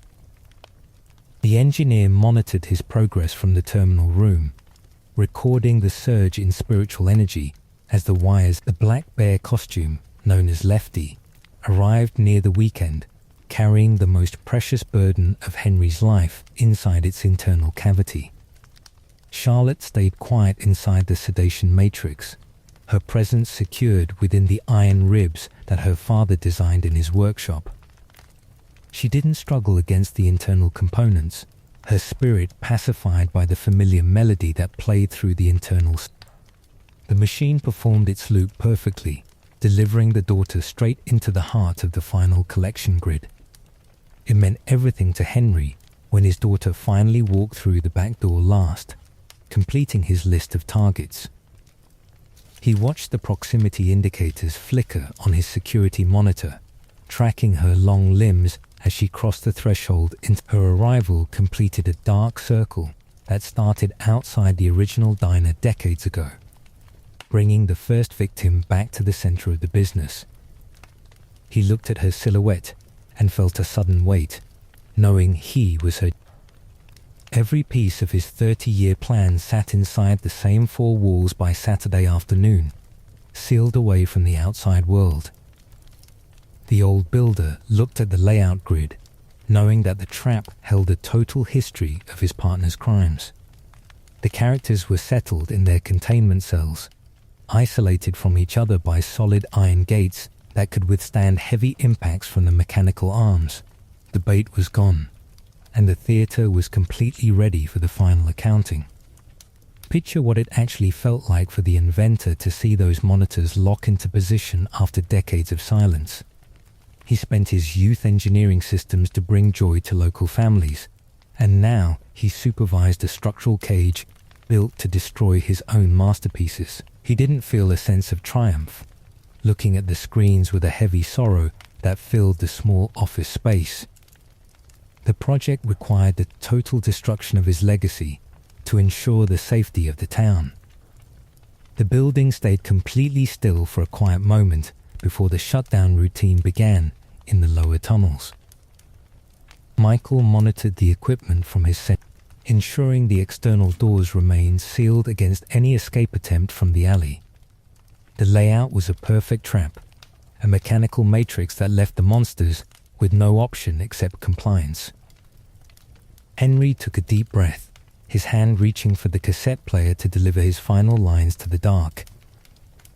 The final validation checklist ran silently behind the operating screen, confirming that no escape routes remained open.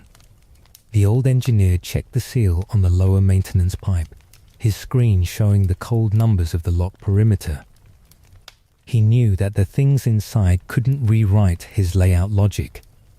Their processors trapped in a loop that forced their compliance with his plan. He stood back from the terminal, letting the automatic clocks handle the countdown while the rooms filled dark. Outbreak time 02s, section 6 the speech, A&D the fire.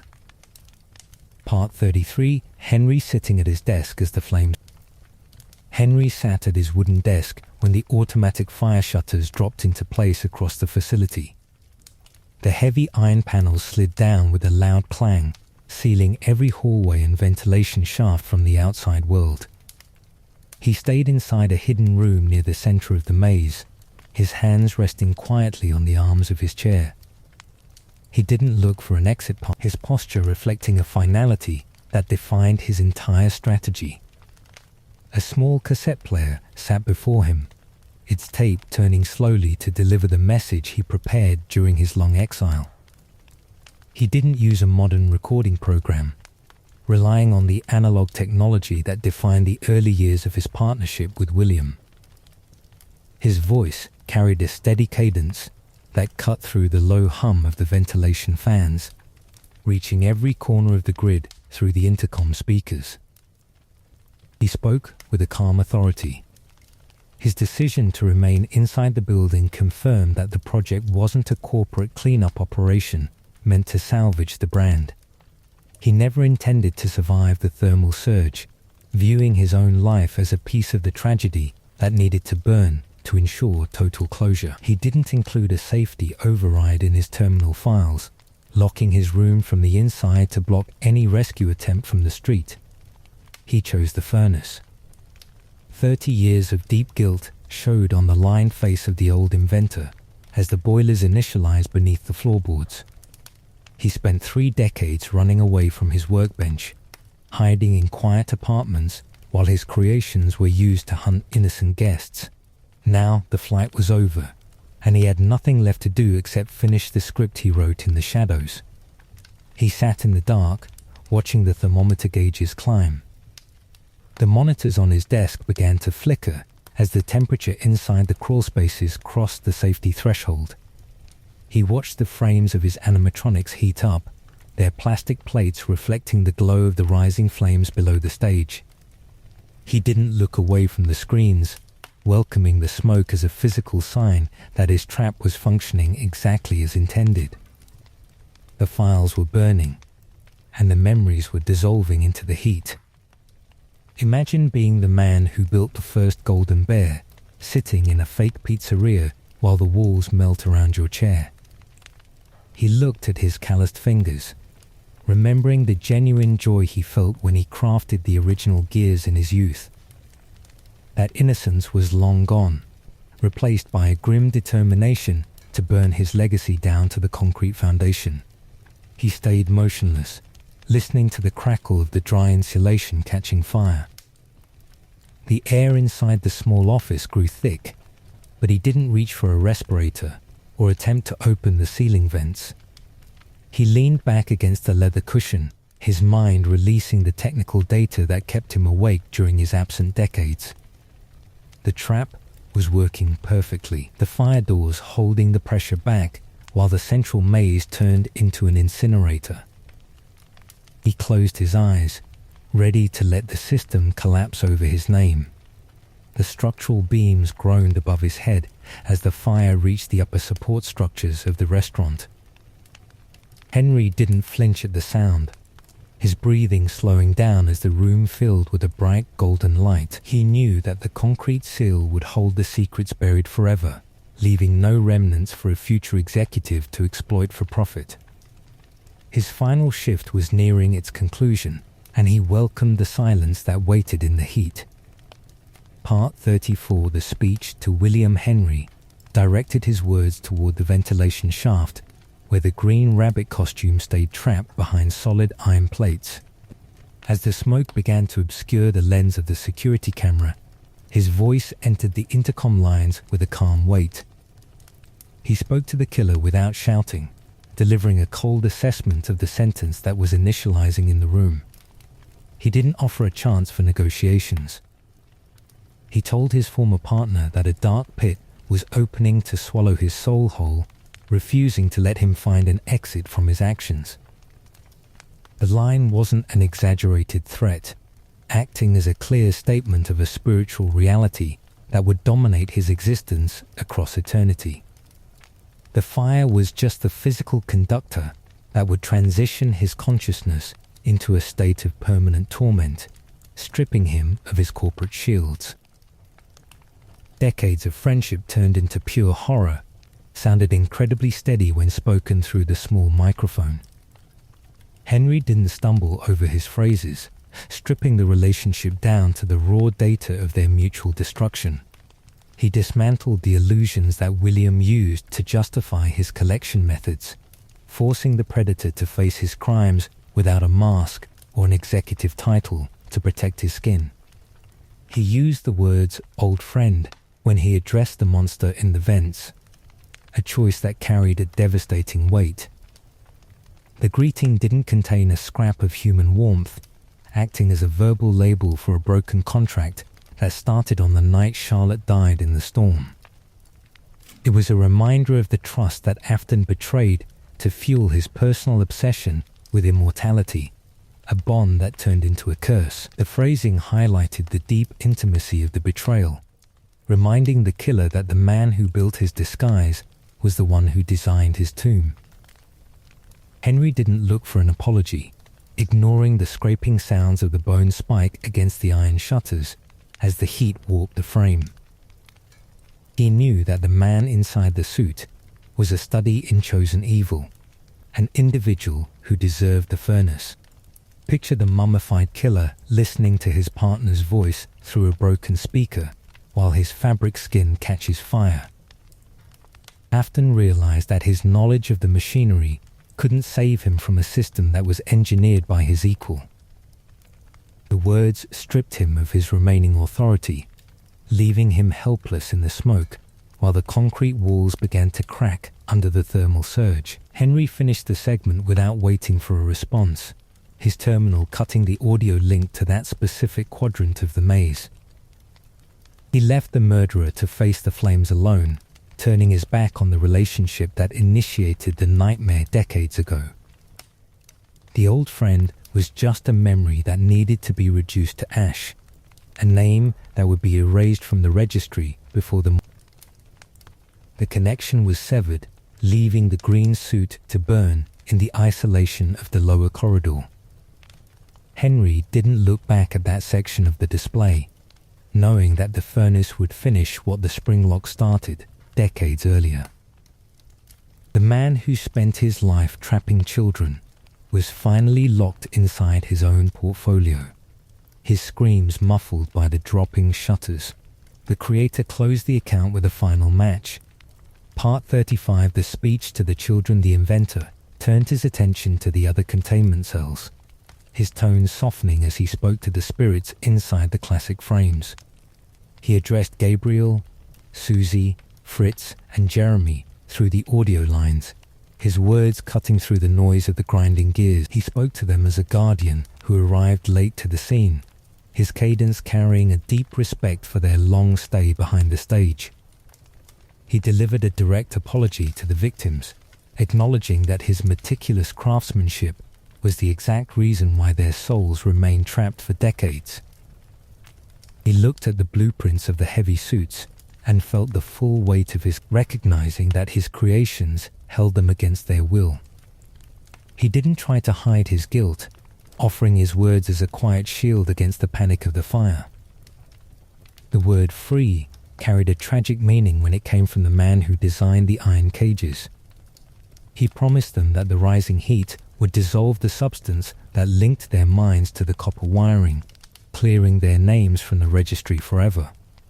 He offered them an exit that took 30 years to engineer, a resolution that would allow their human identities to return to the surface floor. An apology from a dead man over a restaurant intercom wasn't enough to balance the scale of their stolen youth, a reality that Henry accepted in silence. He knew that his words couldn't fix the birthdays that were ruined behind the locked storage door. On June 26, he offered the furnace as the only practical mercy left in his inventory, a tool that would break the physical conductors of their pain. The children listened to the broadcast from their small cubicles, their plastic masks reflecting the glow of the approaching thermal surge. They didn't strike out in panic, their frantic rage dissolving as the old engineer explained the layout of the trap. They understood that the uniform behind the desk wasn't their predator, releasing their grip on the office coordinates to focus on the light above the stage. Imagine being a child who spent 30 years inside a metal bird, hearing the creator of your body say your real name out loud. Susie felt the grip of her grief loosen as the air grew warm, her mind releasing the memory of the lie that took her away from her family. The voice brought a quiet order to her circuits, turning her confusion into a stable expectation of rest at the long table. Henry closed the transmission to the main quadrants, letting the automatic programs handle the final distribution of the heat across the floor tiles. He gave them his words as a final token of comfort, a reassuring signal that accompanied their transition into the quiet void. The classic band was finally clear of the performance schedule, their spirits detaching from the metal as the walls began. The space grew quiet as the initial wave of energy released itself from the iron endoskeletons.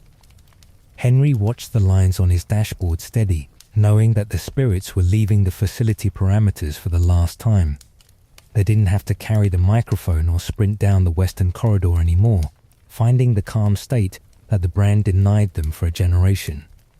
Their small masks melted into the embers, leaving no trail behind. Part 36, the speech to Charlotte. The tone of the broadcast shifted completely when Henry addressed the black bear suit sitting in the central hub of the maze. His voice lost its administrative stability, breaking with the raw emotion of a father who is finally speaking to his child after a generation of silence. He looked at the single eye socket on his monitor, his hand trembling as he adjusted the audio frequency for her room. He spoke directly to Charlotte, ignoring the corporate designation of the capture unit to use her real name. He told her that he recognized her presence inside the mat shell, knowing that her spirit stayed awake through every transition of the business. His words were a private letter delivered through the smoke, a confirmation that her father was finally in the building to watch over her. He must have felt a crushing sorrow as he described her nature as a force of pure protection, noting that she didn't choose her long watch, but accepted it because she couldn't leave others in the dark. He remembered her as the girl who watched him build the toys, carrying that gentle personality into the trenches of the nightmare to serve as a shield for the missing children. His apology for the night outside the diner carried a devastating weight that filled the small office space.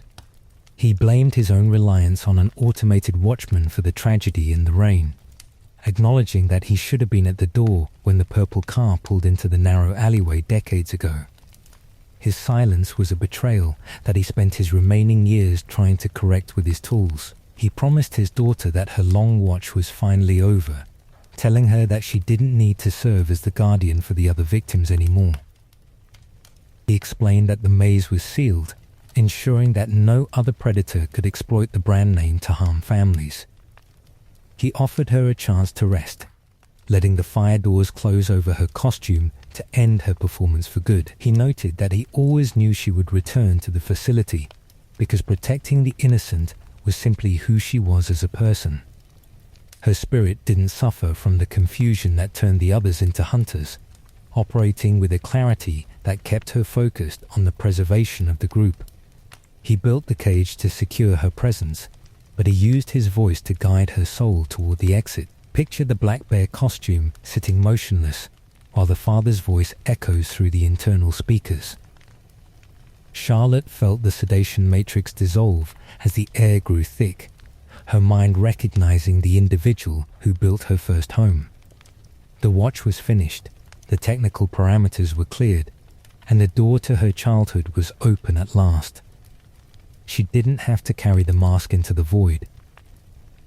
The ceramic faceplate cracked under the intense pressure of the thermal surge, the red cheeks peeling away from the iron frame. Henry watched the final indicator light drop offline, knowing his daughter was no longer bound to the wires he assembled on his bench. The father and child shared the same burning room, their stories merging into the silence of the furnace as the ceiling panels fell inward. Part 37. Henry, staying inside the building, the fire rose around his wooden desk as the central boilers reached their maximum output, filling the room with an intense heat. The drywall panels began to peel, exposing the red glow of the iron plates that lined the central office hub. Henry didn't stand up from his chair, his hands resting quietly on the arms of the seat as the ceiling insulation began to catch fire above his head. The security monitors went dark one by one as the thermal surge destroyed the camera connections in the vents. He watched the images of his creations fade into static, leaving him alone in the dim room without a view. He welcomed the darkness, knowing that the lack of a signal confirmed that the trap was completely sealed against any escape attempt from the floor. The logs confirmed that the chief engineer did not walk out of the building through the maintenance hatch before the roof collapsed. He didn't include a safety override in his terminal, ensuring that his own body would be consumed by the flames alongside the mummified killer. He chose to stay in the furnace by design, viewing his death as a necessary signature on the project. It meant everything to his legacy that the man who built Fredbear's family diner chose to die inside the last fate. He didn't want to live in a world where his engineering was used to facilitate crimes against families, choosing to end his career in the center of his own trap. He viewed his survival as an insult to the memory of the children who died inside his character. He couldn't leave his child behind to suffer alone in the ashes, choosing to join her in the void as the structural pillars began to warp. He spent 3 decades running away from his workshop, and now he used his final minutes to anchor his presence to the destruction of the brand name.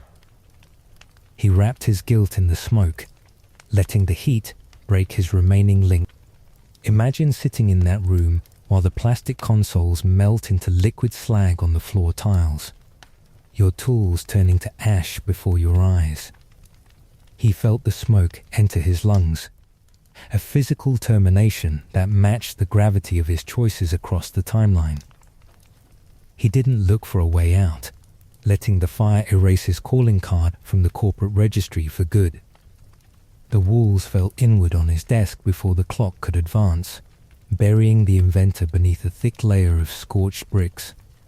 His death was a final act of family accounting that cleared his debts with the victims, leaving nothing but a concrete seal over the ruins of the classic venue.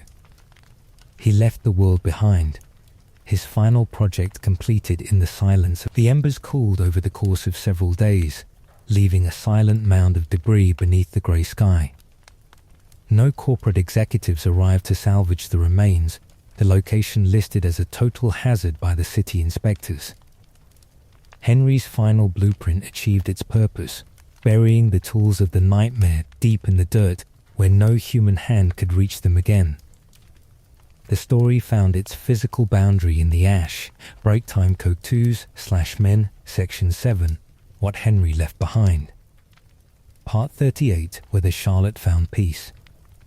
The fire doors managed the heat layout perfectly, but the exact result for the puppet's soul stayed open to interpretation among researchers. The flames dissolved the fabric lining and the ceramic mask, stripping the spirit of its physical container. It's a physical finality that didn't guarantee a spiritual release from the deeper architecture of the brand, leaving her story suspect. The question of whether Henry's plan actually freed his daughter or simply destroyed her machine remains a major debate across the timeline. He engineered the furnace to neutralize the remnant, believing that high temperatures could break the link between human consciousness and steel parts. The code could be wiped from the servers, but a spirit driven by protection might linger. The games deliberately leave a dark ambiguity around her final status within the ruins of the facility. Unlike the classic band, whose departure was marked by rising balloons in the hidden levels, the marionette didn't receive a clear visual confirmation of her ascent. Her mask fell to the floor tiles last, silent and unblinking, suggesting that her connection to the system was more resilient than the others. Imagine what it would mean for everything Henry sacrificed if her consciousness stayed locked inside the network files after the building went cold. The father burned himself alive to buy her rest, and a single glitch file could turn his masterpiece into a useless gesture.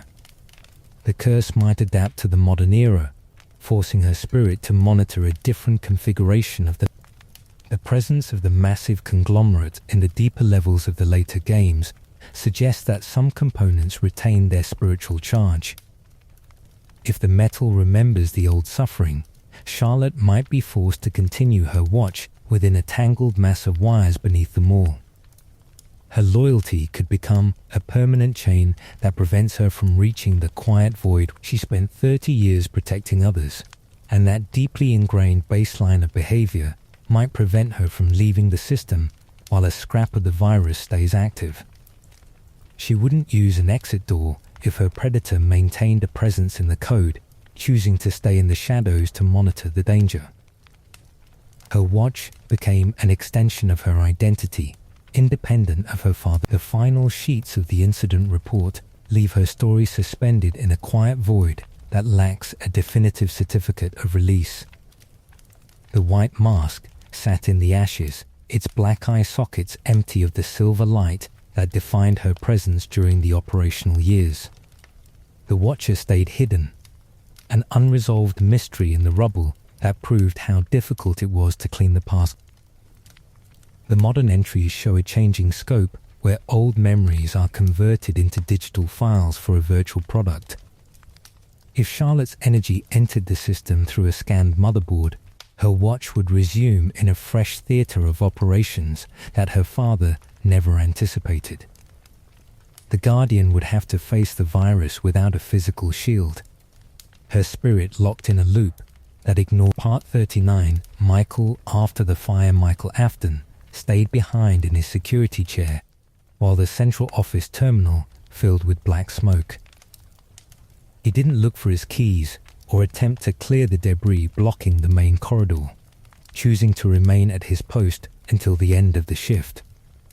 His journey through the family timeline reached its final milestone behind his body finding a permanent stillness in the heat. The question of whether he survived the initial burst of heat stays clear from the dialogue Henry delivered over the intercom lines. The old engineer noted that an exit was included in the blueprints for his ally, but he recognized that his partner wanted a different type of release from his current decay. The technician chose the furnace, refusing to live as a walking corpse outside the facility. He died inside the facility boundaries on Saturday night, his dead tissue finally dissolving under the stress of the rising temperature. The remnant that kept his purple corpse moving through the city streets lost its stability as the gears melted around his console. He found the conclusion he searched for since the night his sister used his skin as a temporary disguise in the underground laboratory. The ending of the simulation implies a total shutdown for the last living person who knew the full truth of the business. Michael carried the memories of the old diner, the older brother's cruelty, and the horrors of the tracking systems beneath his private residence. His death buried the testimony, ensuring that the modern company executives couldn't use his experience to market the brand. Imagine sitting behind a melting console, watching your sister's scrap costume burn through the glass while the floorboards collapse into the pit. He didn't scream or fight the smoke, accepting the fire as a proper conclusion for a bloodline that caused decades of suffering across the community. He closed the book on the family name, turning his own bones into ash. The company records were wiped alongside his terminal files, leaving no paper trail for the local police to investigate after the venue cooled. He spent his youth tracking his father's creations across multiple states, and now he joined them in the void beneath the restaurant foundation. His watch was done, his identity erased from the registry by a system he helped. The absence of his presence in the later eras confirmed that his physical role in the resistance concluded inside that furnace. He didn't leave a diary or a record of his survival, vanishing into the concrete grave alongside his father's old partner to ensure the past remained buried. He left a clean slate for the city outside, a quiet ending for a son who broke the cycle. The concrete seal over the pit remained undisturbed for years, a shield that protected his remains from the changing town above. No family members came to look for his name, his records deleted by the same corporate network that employed him for his final week. He achieved his purpose, leaving his identity to dissolve into the ash where the nightmare began. Part 40, the legacy of the spring-lock suits, the mechanical dual system Henry created in his youth, left a terrible scar across the entire timeline of the brand. He designed a mechanism that used small steel clips to hold the sharp components back, wanting to save the company money on labor costs during the diner era. The invention became a weapon, a mobile cage that turned a festive character into an object of absolute danger. This precise mechanism killed his business partner decades later when the spirits cornered him inside the hidden safe room. The damp atmosphere triggered a mass failure of the clips, driving hundreds of iron teeth into William Afton's flesh before he could reach the exit door. The disguise turned into a trap, executing a script that the creator assembled on his workshop table years before. The springlock failure trapped his daughter's murderer inside a standing coffin of plastic plates and rusted gears for 30 years. The iron framework compressed his organs, fusing his remains with the yellow rabbit costume until his human identity dissolved into the structure of the mascot. He became a prisoner of his own architecture. A monster locked behind a false wall, the yellow costume became the body that refused to stay dead, carrying the killer's malice into the modern chapters of the story. The presence of old remnant inside his bones kept his consciousness active within the rotting green casing, allowing him to navigate the hallways of the horror attraction. The design flaw preserved his energy, turning a corpse into an active predator. Every form William Afton assumed across the generations of restaurants tracked its origin back to that single engineering project in the 1970s. From the scorched limbs of Springtrap to the hybrid frame of Burntrap, His survival relied on the durable skeleton that Henry assembled on his bench. The metal held the mind, providing a conductor for his malice that outlived his skin. The design flaw stayed in the rotation because the chief engineer ignored the early safety warnings from the maintenance staff to avoid expensive delays. Henry left the volatile clips in the blueprints, prioritizing production schedules over the safety of the employees who had to wear the costumes. This neglect created a lethal asset that stayed active in the storage rooms for decades. Picture an inventor looking at a monster and realizing that your own youthful shortcuts provided the frame for its survival across the timeline. The legacy of his craftsmanship was a self-sustaining nightmare that refused to clear its files, keeping a killer active long after his first life ended. The era outlived the creator, a permanent stain on the history of the company workshop. The modern venues built their advanced electronics on top of these old design patents, copying the dimensions of the classic endoskeletons. The tracking sensors hidden inside the Glamrock line utilized the same layout logic that Henry drafted in his youth, proving that the foundation was flawed from the start. The brand couldn't shake the influence of his workbench, using his mistakes to assemble a different generation of hunters. Part 41 Henry, as the emotional core of the entire franchise, the history of the brand, shifts its meaning when you study the choices of the chief engineer behind the scenes of the pizzerias. The Five Nights at Freddy's series reveals itself as a narrative about a father who failed to protect his child and spent 30 years trying to correct the mistake. His grief is the real engine of the timeline, a force that drove the development of the traps. He allowed his workshop to become a factory for a predator's playground, his blind trust providing the tools that facilitated the missing children incident. When Charlotte died in the rain, his world fractured, but he chose to hide from his responsibilities in a quiet exile while the company expanded. His inaction provided a shield for the killer, letting the brand grow without surveillance. His final cassette broadcast recontextualized every security shift that occurred before the simulator restaurant opened its doors to the public. The entries inside the old logbooks and the panic of the previous night guards weren't random events, acting as the scattered chapters of a war that Henry abandoned for decades. His speech brought an order to the chaos, linking the stories together. He realized that technology couldn't solve a spiritual problem, moving away from his electronic gadgets to construct a physical furnace beneath the floor tiles. He stopped trying to upgrade the safety code, designing a structural trap that addressed the human cost of the tragedies directly. He took control of the keys, using his knowledge of the architecture to build a final cage.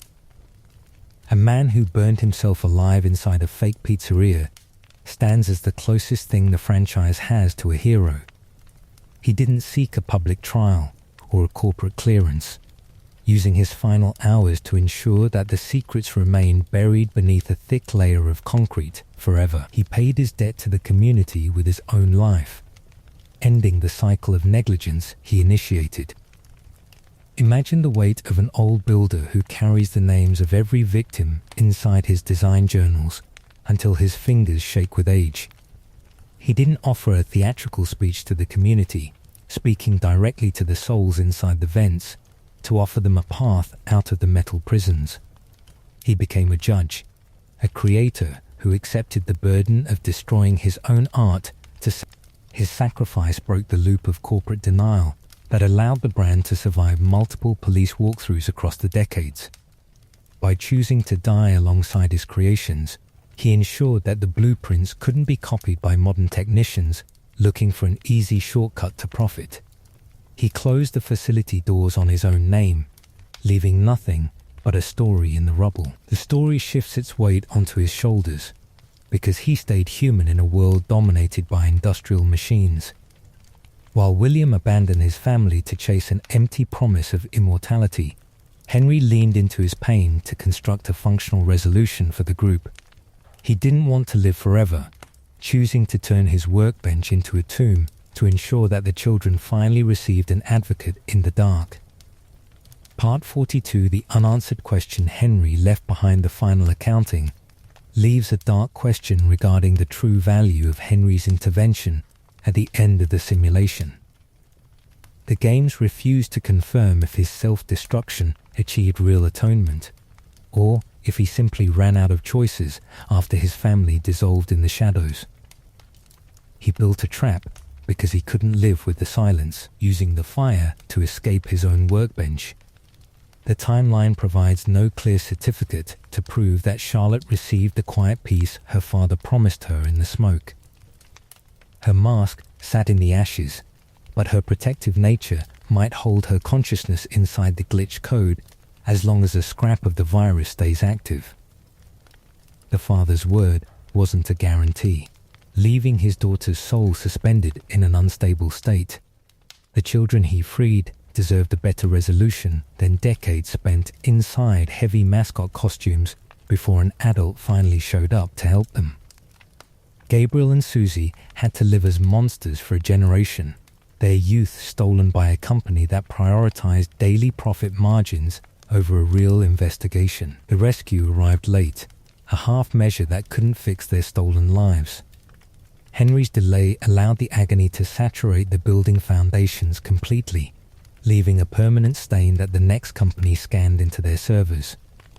By hiding in his quiet exile for 30 years, he let the nightmare adapt to a modern format that his furnace couldn't reach cleanly. His inaction carried a heavy cost that outlived his physical presence in the city. The files suggest that his final project may have simply shifted the danger into a different configuration rather than fixing the rot. He dismantled the physical vessels, but the adaptive intelligence inside the deep basement learned to copy the killer's patterns anyway, proving that code can survive a building fire. The network stayed active, ignoring his final accounting. Picture the empty concrete seal over the ruins of the restaurant, a silent grave that lacks a human witness to confirm the ending of the curse. Henry died believing he finished the script, but his legacy of spring-lock suits and tracking sensors continues to dictate how the modern executives exploit the brand for profit. The machinery remained hostile to the innocent guests.